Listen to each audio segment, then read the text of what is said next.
adil itu bukan sama rata, tapi menempatkan sesuatu pada tempatnya. Ketika kita tulus ikhlas akan sesuatu, Tuhan tuh kasih, Allah Subhanahu wa Ta'ala tuh kasih yang bener-bener lebih yang nggak kita duga gitu. Mungkin mudah-mudahan bisa menginspirasi ya bahwa rezeki kita teh ada hak Tidak orang. ada berlian yang berkilau tanpa ditempa. Jadi tidak ada bisnis yang bisa berkilau kalau kamu belum dipukul atau ditempa. Mungkin ketika bisnis kamu terpuruk, lagi ditempa, terima aja. Nanti kamu akan punya kilau sendiri di waktu yang tepat.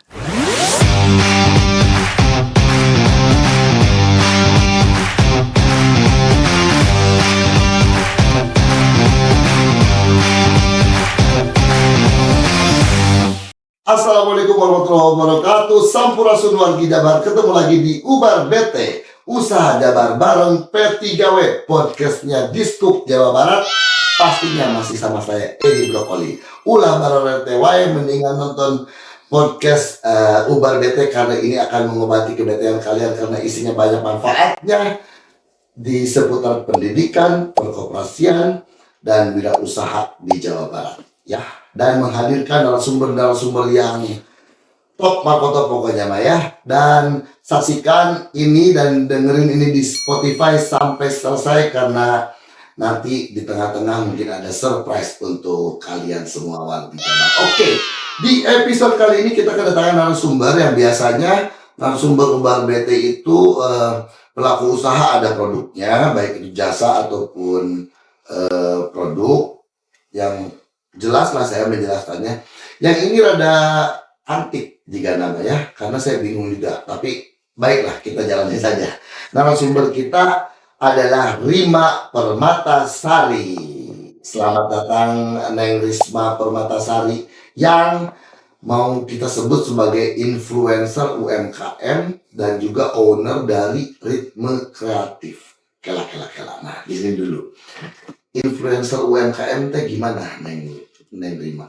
Nah, nuhun Kak Edi dan terima kasih untuk P3W. Kami terima kasih juga hari sudah ini datang. udah dikasih kesempatan mampir ke Ubar BT kuat kagaya gitu ya, ada di sini. Alhamdulillah. Kehormatan buat kami juga. Iya, terima kasih. Jadi sebenarnya apa sih influencer UMKM? Secara personal sebetulnya ya saya tuh kurang suka gitu kalau disebut influencer karena takutnya apa yang saya lakukan itu tidak ada kebermanfaatannya untuk orang ya, karena influencer ini harus menginfluence gitu. Singkat cerita, saya tuh sempat aktif di sosial media dari tahun 2012 tuh Kang. 2012 aktif di media sosial, bentuknya apa? Di Instagram. Instagram tuh dulu masih foto dan bentuknya juga potret. Betul. Potret square satu kali satu ya.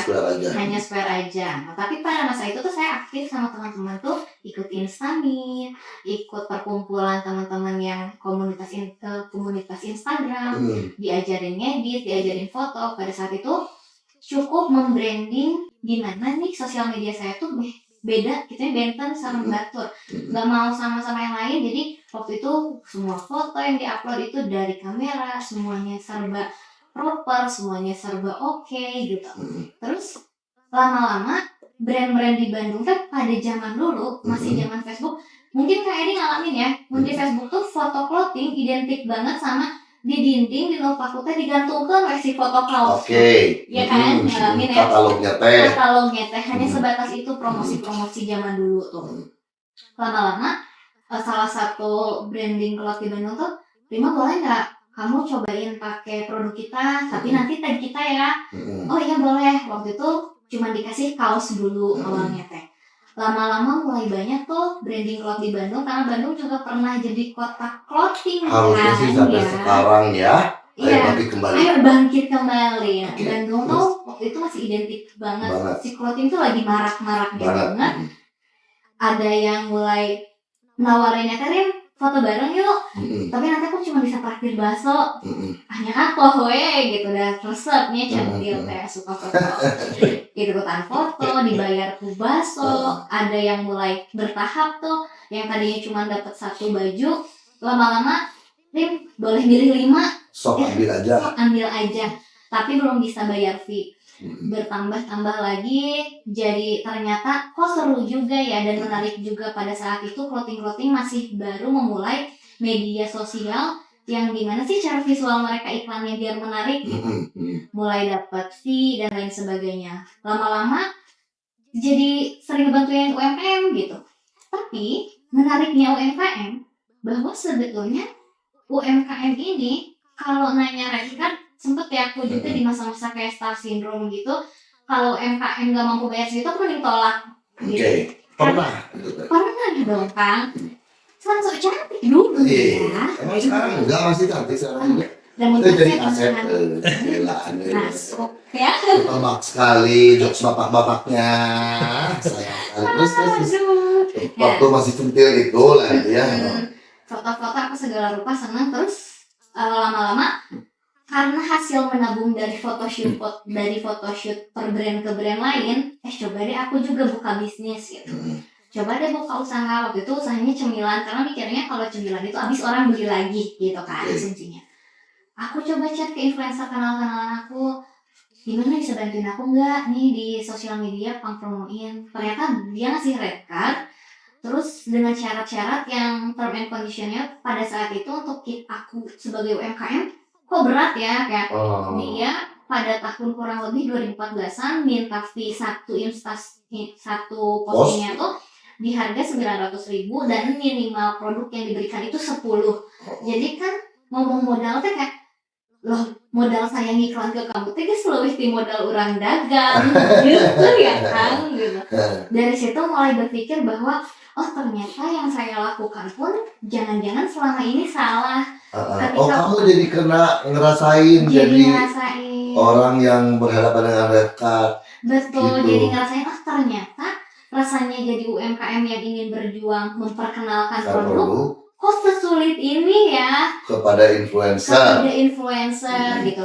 Dan influencer di Bandung tuh kan pada saat itu banyak, tapi ternyata harganya mirip-mirip pukul rata, beda-beda tipis teh, beda 100.000 nggak ya kan. Tapi untuk kondisi saya yang saat itu startup bisnisnya, bukan startup lagi, UMKM pure UMKM ya. Iya, baru mulai kan? Iya, baru banget.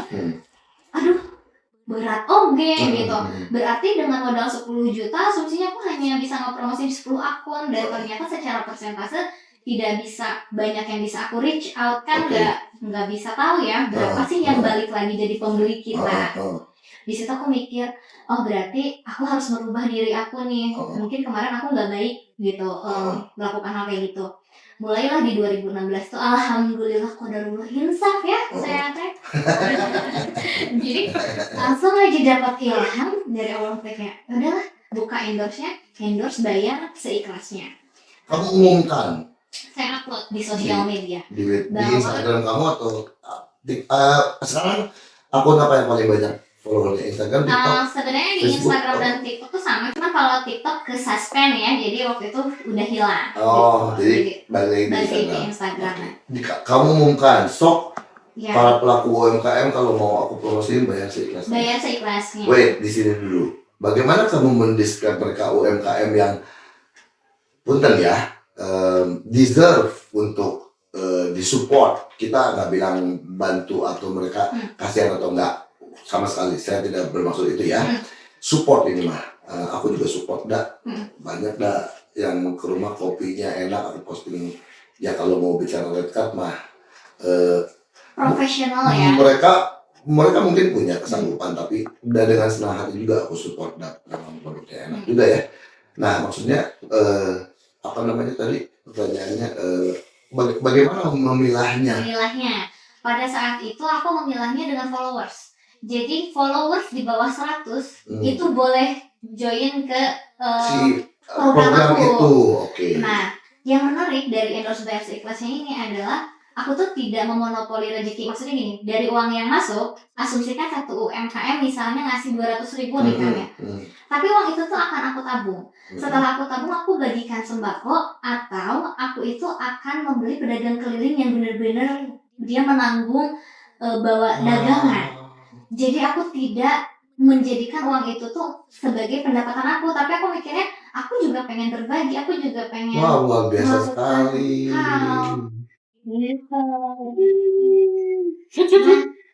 Singkatnya dari situ, dari 2016 sampai hari ini, alhamdulillah karena konsisten dilakukan, kurang lebih ya, mungkin aku tidak hitungan tepat, tapi kurang lebih sekitar antara 3.000 sampai 4.000 sembako sudah aku bagikan. Dan kemarin Agustus aku baru berbagi lagi sebanyak 180 paket sembako. Alhamdulillah. Ini bukan dia ya, tapi ini mungkin mudah-mudahan bisa menginspirasi ya, bahwa rezeki kita teh ada hak orang lain. Ada hak orang lain, sepakat kan? Itu banget. Dan dari 2016 kamu mulai ini teh sampai sekarang. Tapi meren jadi ngantri, Neng. Nah, itu yang menarik, saya tuh suka buka tutup. Based on mood ya. Dan tetap kita sebagai manusia ada kapasitasnya. Ada, tetap waktu kita cuma 24 jam sehari, 7 hari seminggu. Betul. Terus kadang apalagi saya sudah punya anak gitu, membagi waktunya agak sulit. Itu kalau saya lagi tutup, saya akan tutup. Jadi nggak setiap waktu dibuka. Tapi kalau misalnya dibuka itu cuma buka seminggu atau cuma buka 1 bulan. Itu kalau memang saya lagi nggak punya jadwal ngajar, nggak ada jadwal kerja, daripada nggak gosip gitu ya, waktunya saya pakai untuk produksi yang UMKM gitu. Apa karena ini bayarnya mereka seikhlasnya dan ya pro bono lah ya, pada akhirnya terus uangnya juga dipakai untuk berbuat kebaikan yang lain, kamu ngerjainnya jadi asal atau enggak? Enggak. Jadi aku ngerjainnya nggak asal, tapi aku juga sebetulnya akan melihat, misalnya contoh, ternyata bayar endorse ikhlas itu menarik. Ada yang bayar dia berpikir sebisa aku ngasih paling kecil, aku akan memberikan yang terkecil. Aku pernah dikasih 10.000 kan, tapi aku tetap melakukan treatment yang sama. Karena yang aku pikirkan adalah berarti mampunya dia hanya segitu. Dan ikhlasnya segitu. Benar. Kita dapat uang dari orang, tapi orang yang nggak ikhlas juga gimana ya? Gimana gitu kan? Tapi ternyata ada yang ikhlas 1 juta. Dia ngasih aku 1 juta. Sedangkan mungkin kalaupun aku memberikan rekat bisa jadi nggak sampai 1 juta kalau Instastory aja ya. Tapi kayak, wah dia ikhlasnya 1 juta. Apakah treatmentnya sama dengan yang 10.000? Enggak. Treatment yang sama adalah karena yang 10.000 itu hanya aku posting 1 kali Instastory aja.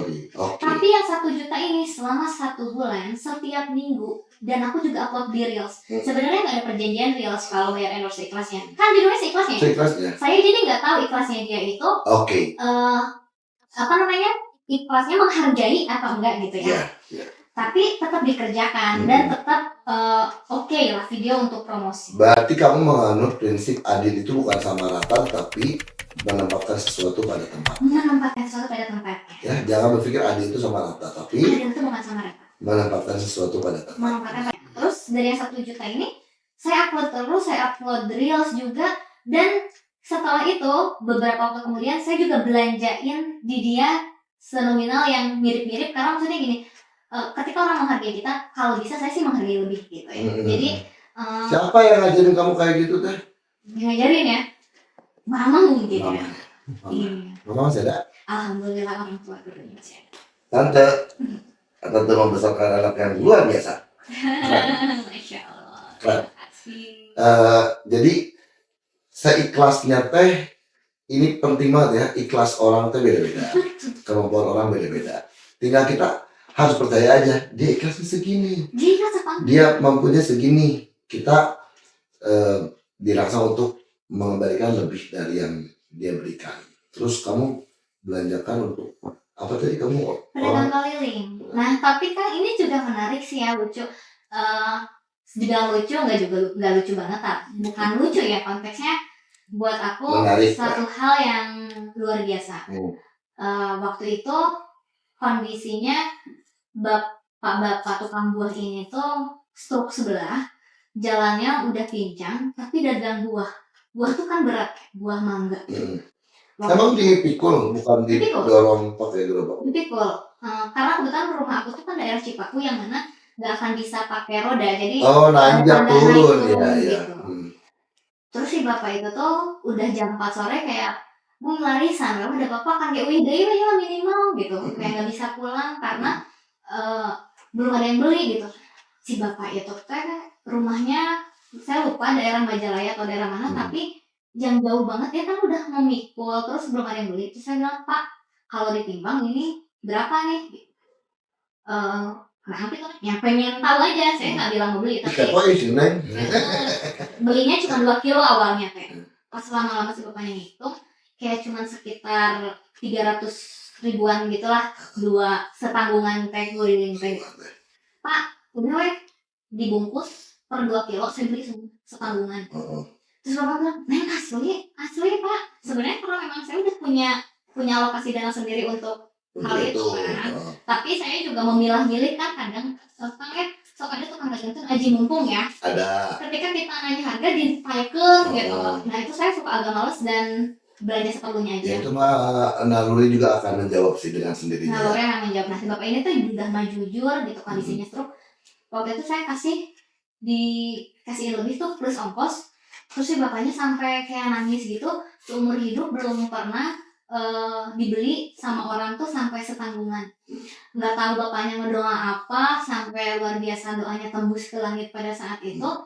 Malamnya saya tiba-tiba di chat sama salah satu agensi dan KOL bahwa ada pekerjaan yang harus di delivery posting besoknya, tapi malam ini juga saya transfer. Terus saya bilang, ya udah deh guys. Tiba-tiba nominalnya luar biasa kan, saya langsung ditransfer sebesar 11 juta rupiah. Dan itu sangat-sangat cepat waktunya dari keikhlasan yang kita beri. Mungkin buat sebagian orang tuh kayak masa sih, tapi kalau saya pribadi itu udah ngerasa bahwa ketika kita tulus ikhlas akan sesuatu, Tuhan tuh kasih, Allah Subhanahu wa Ta'ala tuh kasih yang benar-benar lebih yang nggak kita duga gitu. Kalau kita ngelakuin ke orang yang kita biasa rutinitas, Allah juga ngasihnya sesuai rutinitas. Tapi kalau kita bikin orang kaget, ternyata kita dibikin kaget banget. Benar. Tapi jangan dijadikan itu harapan. Betul. Bahwa dengan kita berbuat sesuatu ada kebaikan. Akan ada hadiahnya dari Tuhan. Harus ikhlas dulu. Kalau kita hitung-hitungan, beda ya. tadinya mau dikasih sama Tuhan motivasinya kira jadi cina ini mah mau ngagolangkeun rezeki. Ini mah mau berbisnis sama gue dulu ya gitu. Kalau ikhlas, tapi saya termasuk orang yang mengalami juga. Jadi ikhlas ini mah saya melakukan sesuatu kebaikan apapun itu ya. Nah, kadonya teh kadang-kadang datang saat itu juga, kadang-kadang tanpa beberapa hari kemudian ujung-ujung aya naon gitu, terus di flashback. Kita juga suka nyambungin sendiri. Ini pasti dari sini nih gitu. Tapi yang paling penting ada satu lagi. Pokoknya kita berbuat baik aja, karena kan ada masa sesudah kita hidup. Jadi Tuhan pasti ngasih hadiah. Cuman pertama, hadiahnya bisa saat ini kita tahu, bisa saat ini kita nggak sadar. Itu juga yang bahaya tuh.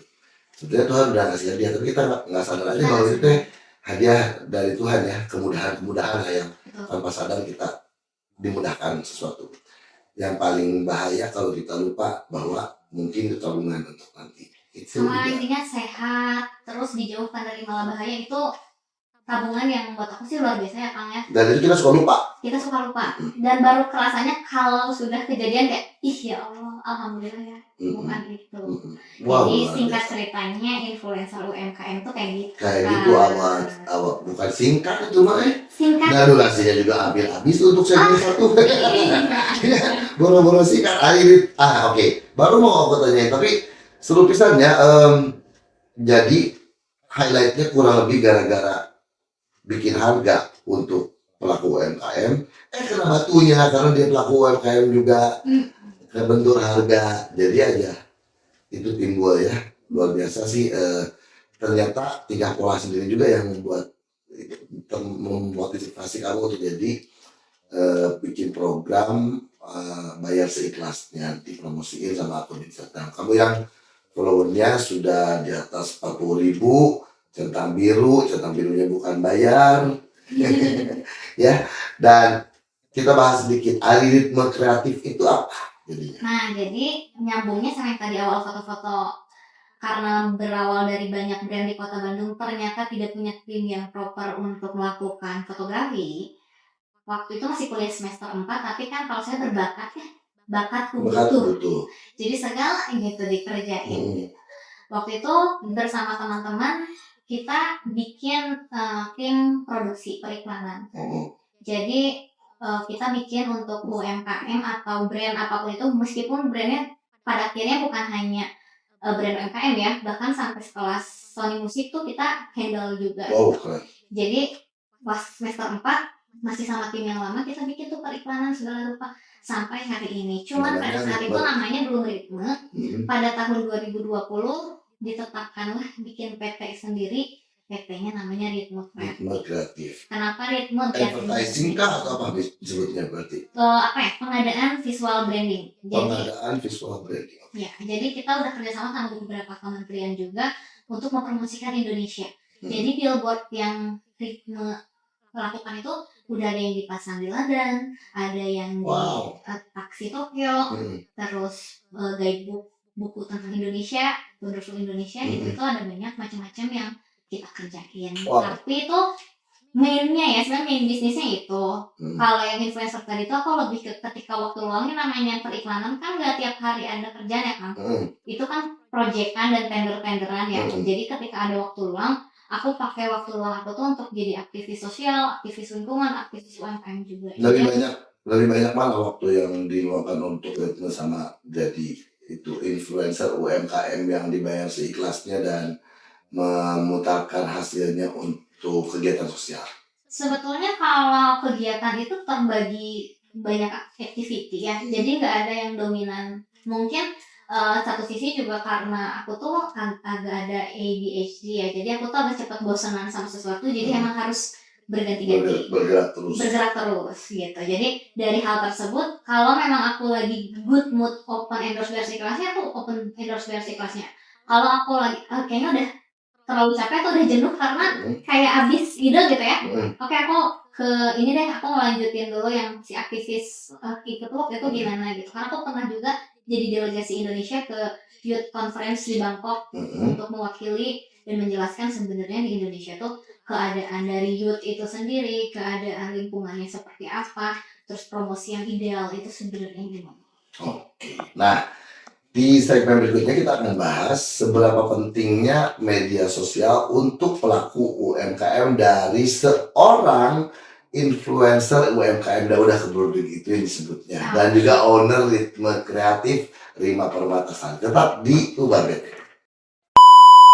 Masih di Ubar BT, masih sama Rima, dan sebelum lupa ya, jangan lupa like, komen, subscribe, dan komennya. Kali ini siapa yang mau di endorse oleh Rima gratis usahanya, berarti harus punya usaha ya, atau mau produk mau jasa, pokoknya yang mau di endorse sama Rima gratis ya.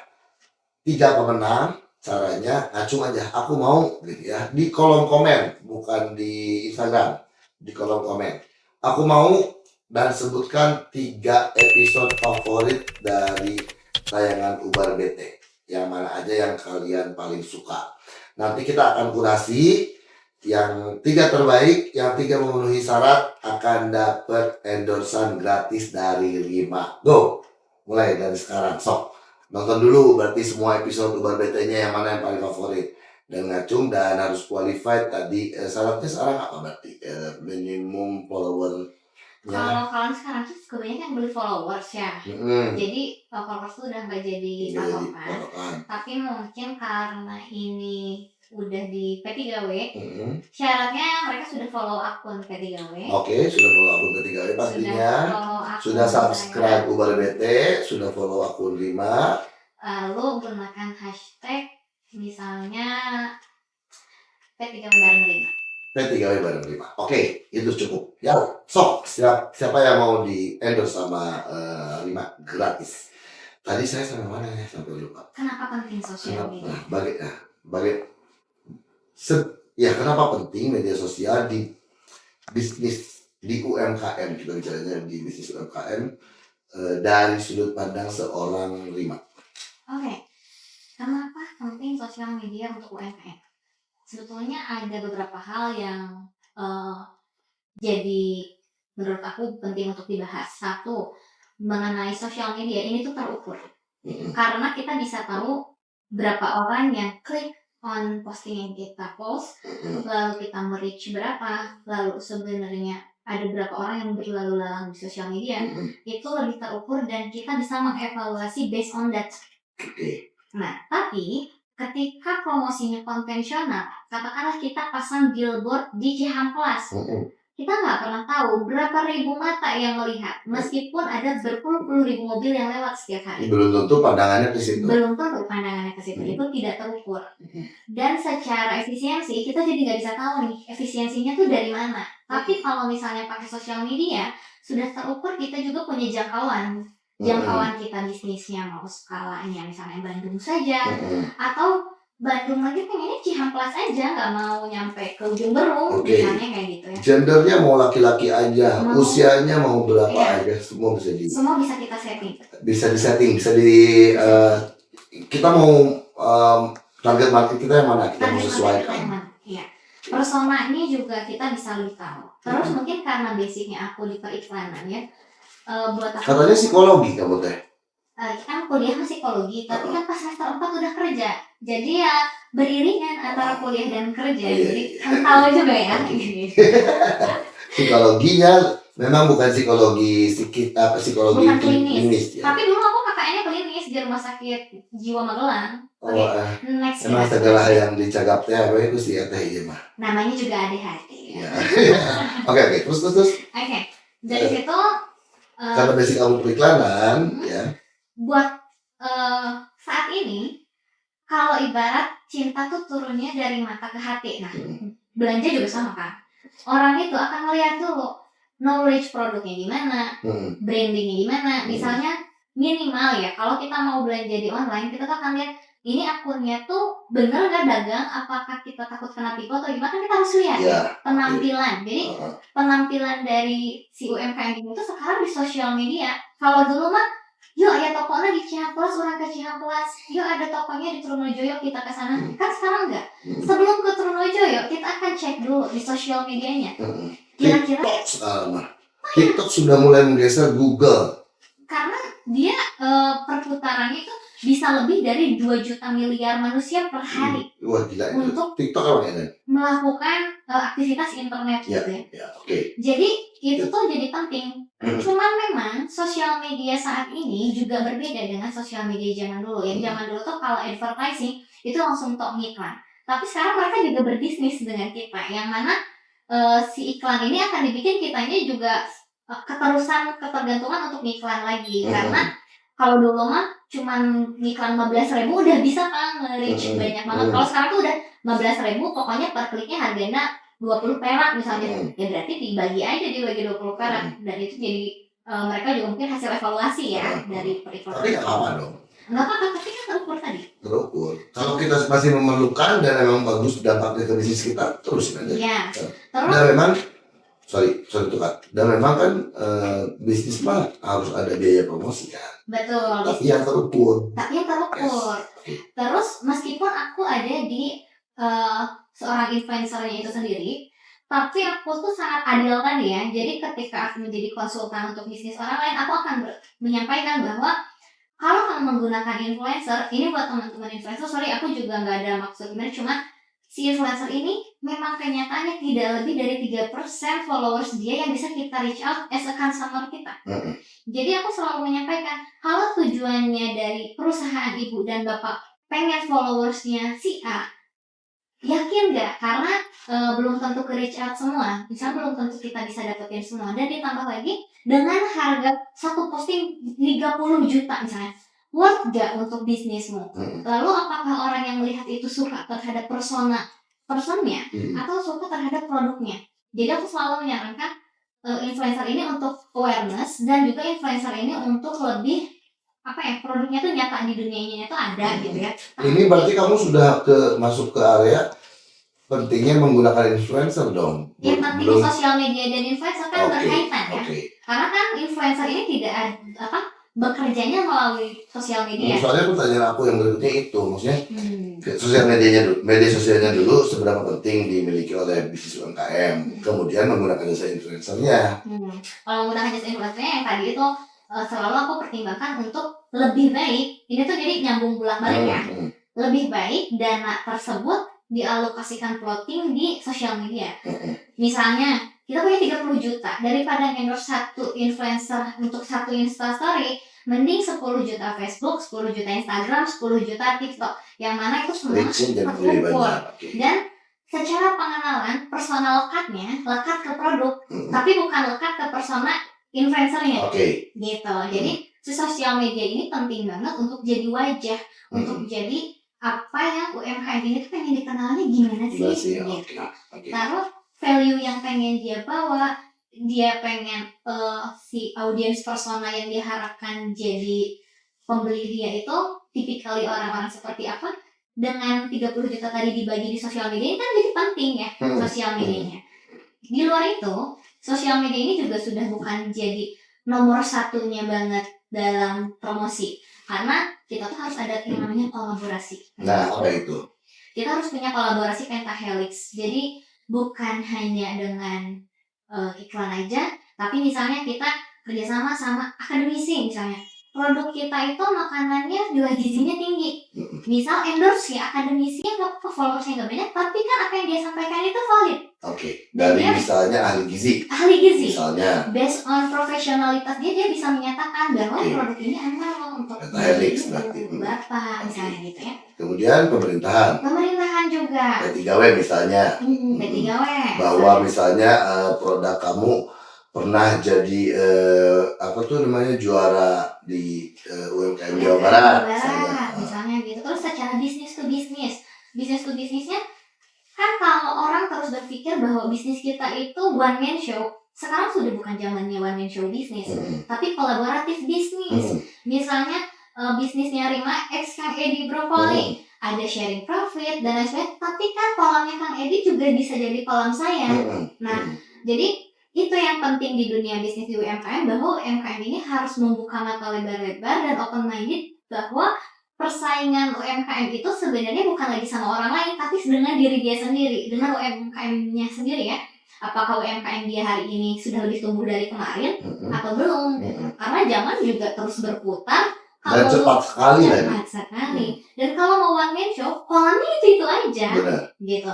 Jadi, yuk ayo gitu UMKM ini saling satu dengan yang lain, bagaimana caranya kolaborasi, bagaimana dia punya nilai yang berbeda dengan inovasinya sendiri gitu. Kayak ibarat saya ngajar kelas seminar UMKM, dari 100 peserta, katakanlah 30 peserta bakso aci. Lalu bakso aci si A dan si B value apa atau inovasi apa yang berbeda. Nah, jadi berkembanglah dengan diri kita tuh pengennya UMKM-nya gimana sih, bisnis kita pengennya gimana. Lalu lewat mana iklan ini? Sosial media gitu. Jadi memang ikatannya juga nggak bisa lepas ya. Iya. Holistik ya. Holistik. Dan benar nggak masih dibilang paling murah sih media sosial? Media sosial paling murah dan terukur tadi. Karena kan ibarat aku yang terukurnya ini sedikit agak membuka ya. Ini terukurnya penting ya. Kalau murahnya mah jelas lah. Murah jelas, dan murah tuh bisa kita atur ya. Sebenarnya Airs juga dibilang murah, gak murah-murah banget. Ada salah satu sosial media, salah satu brand yang konsultasi ke saya, beliau menghabiskan sebanyak 1 miliar rupiah untuk SEO. SEO tuh yang kalau kita search di Google ada kan atas gitu kan, search engine optimization. Ya, gitu. Nah, tapi worth it. Jadi bisa kembali modal. Cuman ya itu tadi, murah atau enggak, kita sebagai owner bisnis kita punya banget loh peluang ngaturnya gimana. Terus kita jangan mengganggu arus kas kita yang sampai fokus prinsip ekonomi lah. Menggunakan biaya sekecil bukan sekecil ya, seefisien mungkin untuk dampak sebesar mungkin kan. Efisiensi kan, intinya efisiensi kan. Bukan murah berarti ya untuk bisnis yang omsetnya 50M 1 miliar akan murah kan, gitu maksudnya. Dulu enggak. Dulu dia tuh maksudnya bakar gitu uang. Kan? Apa? Dulu dia bakar uang. Jadi ketika bisnisnya masih nol banget, yang dia lakukan adalah modalnya bakar uang di promosi gitu. Tapi kan ini berbicara bisnis skalanya bukan UMKM ya. Bukan skala bisnis yang startup, tapi memang orang yang sudah punya modal besar mau melakukan bisnis tambahan kurang lebih kayak gitu. Emang kamu ngajar-ngajar itu tadi apa seminar pernah di sini? Kalau di sini belum, boleh Bapak diundang. Iya, belum diundang. Keterlaluan kamu, Pak Produser toh. Untung mumpung dia juga bilang boleh kalau diundang sini. Jadi ini harusnya memang yang diomongin di sini tidak cukup. Jadi nanti bisa ada kelasnya mudah-mudahan di P3W ya. Kok ketemu sama Rima dengerin yang tadi kita bahas lah. Sama yang menariknya itu yang tadi, karena basicnya di mata psikologi gitu ya. Sekarang saya karena sudah mulai menekuni UMKM dan menekuni juga alurnya UMKM, mulai menemukan tuh celah-celah ternyata banyak orang tuh di bisnis fokusnya cuannya aja. Tapi mereka tuh lupa bahwa kesehatan mental owner, kesehatan mental tim kerja, lalu bagaimana kita mengambil keputusan atau bangkit dari bisnis tuh terpuruk tuh bukan berarti bangkrut ya kan? Kayak namanya dagang, hari ini laku laris-laris, besok gak ada yang beli sama sekali. Apakah mereka siap mental untuk menerima itu? Ternyata nggak banyak yang siap. Jadi akhirnya karena gak laku hari ini, besok ayeuna dagang cilok, besok dagang cireng lah, jika nanti aja sih cilok kan? Kan bukan seperti itu ya. Harusnya gimana? Kerja bisnis. Harusnya kita punya kecerdasan emosional untuk melihat situasi, untuk menyikapi situasi. Nah, jadi nanti boleh dibahas lebih lanjut ya, karena itu kayak cukup panjang juga untuk dibahas, tapi nggak apa-apa, reviewnya sedikit. Reviewnya bahwa sebagai owner bisnis, sebagai wirausahawan, kita harus punya mindset entrepreneur. Lalu kita juga harus punya kecerdasan emosinya, kecerdasan emosi entrepreneur, yang mana ketika kita menghadapi satu situasi sulit, itu tuh bukannya kita berganti bisnis, tapi kita kaji dulu apakah selama ini bisnis yang sudah kita lalui itu sudah melekat tentang diri kita atau belum? Apakah kita sudah memperlakukan tim kita dengan baik atau tidak?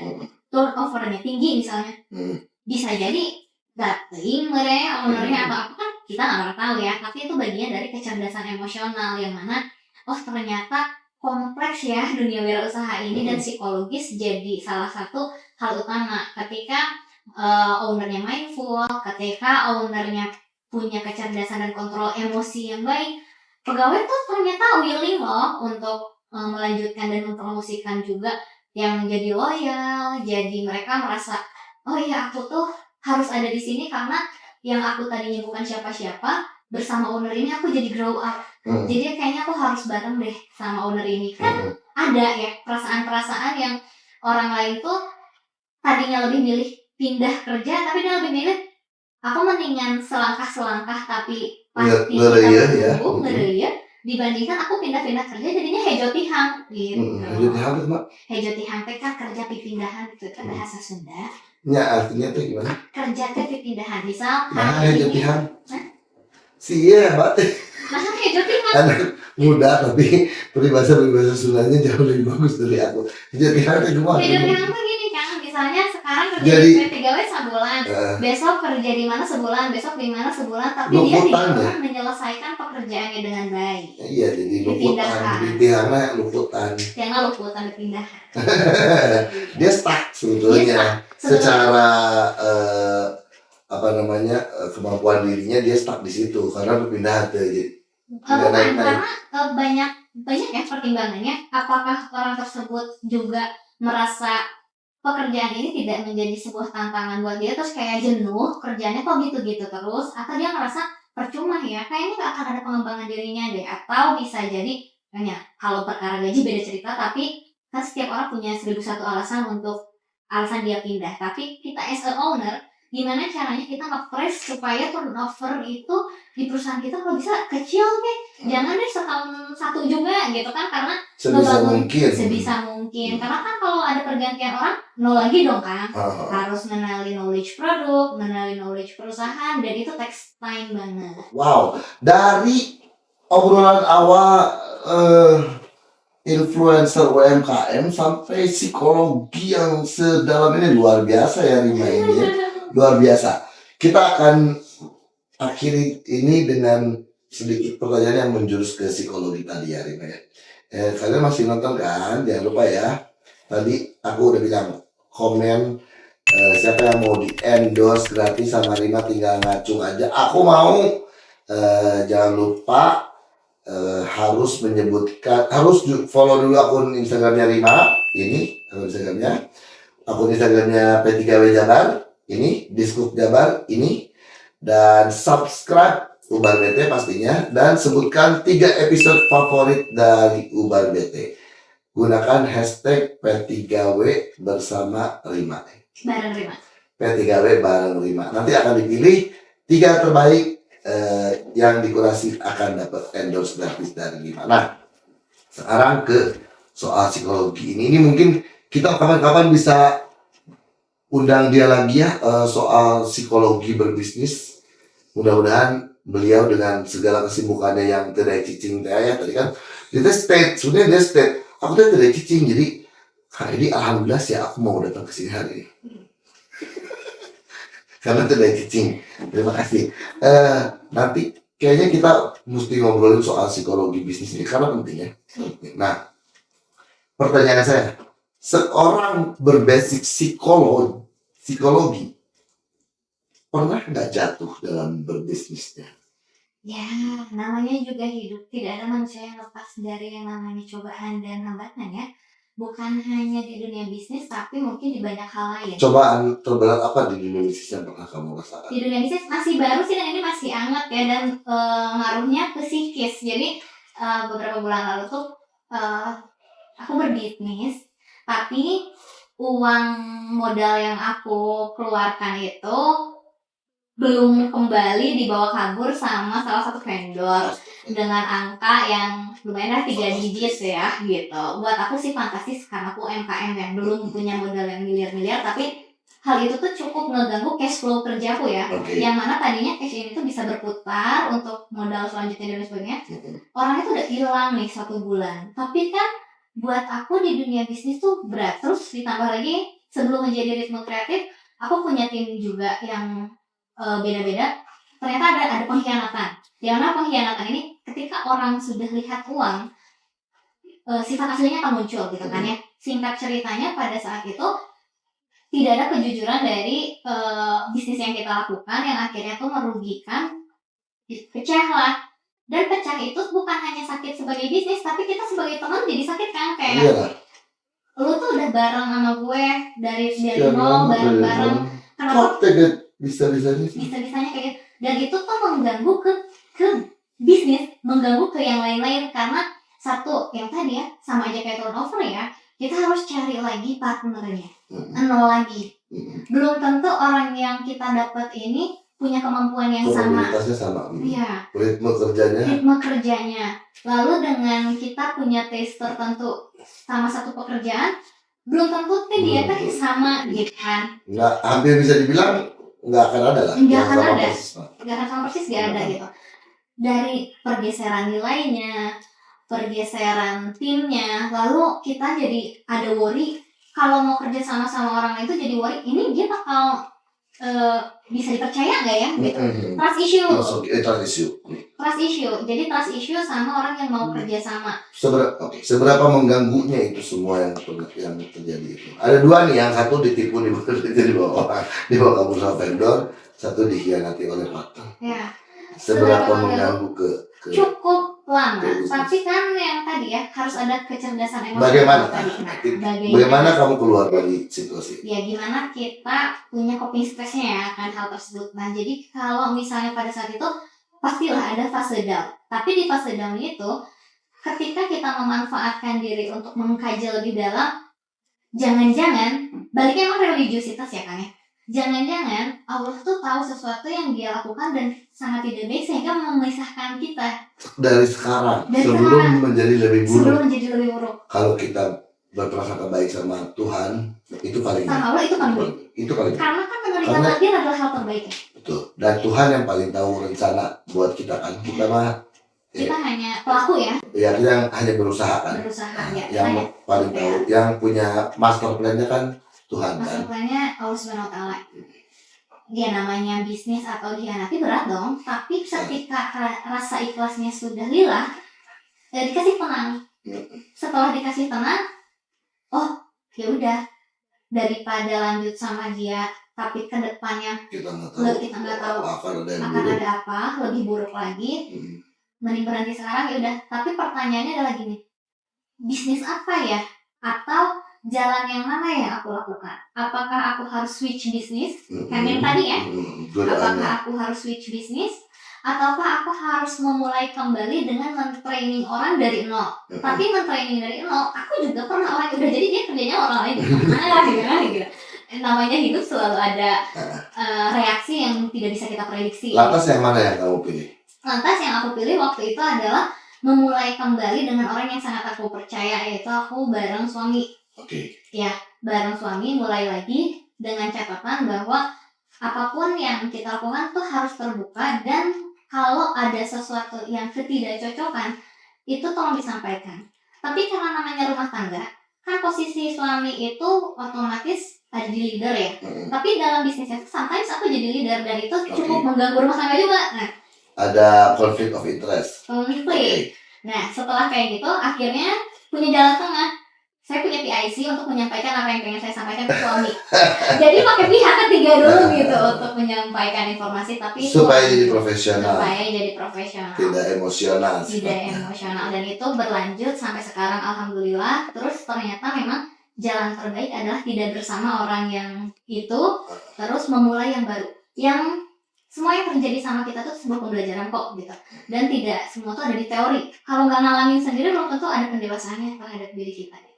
Jadi biarpun pengalaman itu buruk atau agak berat atau mengganggu, itu tetap yang paling itu yang takdir terbaik. Takdir terbaik ya. Gitu. Kalau nggak dialamin cuma dengar doang, ya punten nggak ada apa-apanya. Kita nggak bisa menghayati sedemikian rupa ya. Bukan kita pelakunya dari keluar dari lubang hitam itu gitulah kurang lebih ya. Kalau yang diambil lari uangnya sama vendor gimana? Diurusin di jalur hukum atau enggak?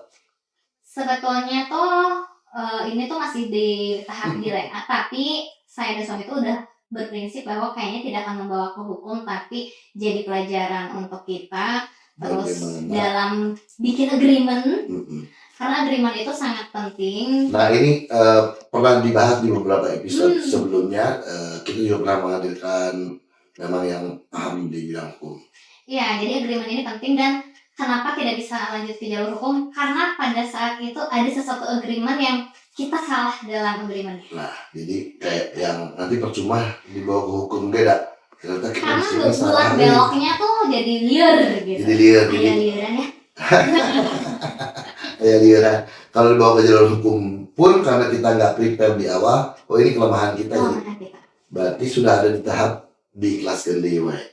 Tahap ikhlas, tapi ikhlasnya masih dalam proses ikhtiar, karena ada ikhtiar yang akan ada pelunasan, cuman dengan catatan. Jadi, nah ini nih yang masih maju mundur. Tapi itu tadi namanya bisnis, bukan berarti keterpurukan itu bangkrut total. Bukan berarti keterpurukan itu bangkrut total, tetapi situasi-situasi sulit di mana sometimes kita bingung.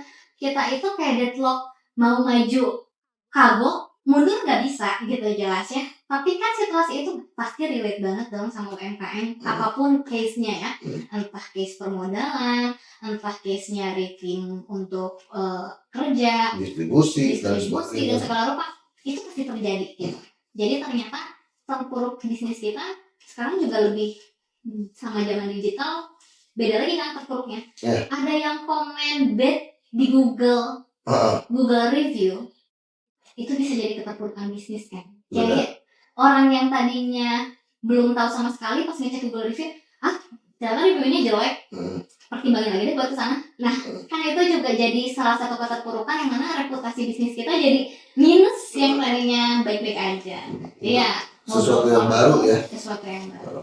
Jadi kesimpulan singkat untuk berbisnis dengan segala dinamikanya naik turunnya dari seorang Rima, mungkin ada kata-kata mutiara.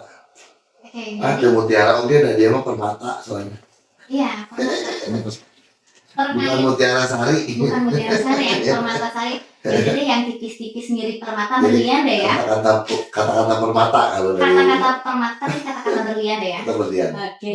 Tidak ada berlian yang berkilau tanpa ditempa. Berlian itu awalnya datangnya seperti batu biasa jika batu walungan, batu susukan. Semakin dia dipukul.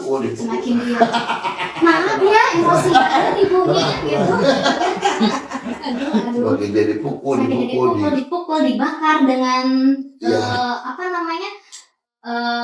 panas yang tinggi. Dari bongkahan segini-gini, tapi nanti baru disebut berlian. Tidak asal nama segini-gininya batu biasa aja.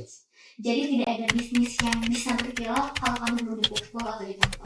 Mungkin ketika bisnis kamu terpuruk lagi di tempat, terima aja. Nanti kamu akan punya kilau sendiri di waktu yang tepat.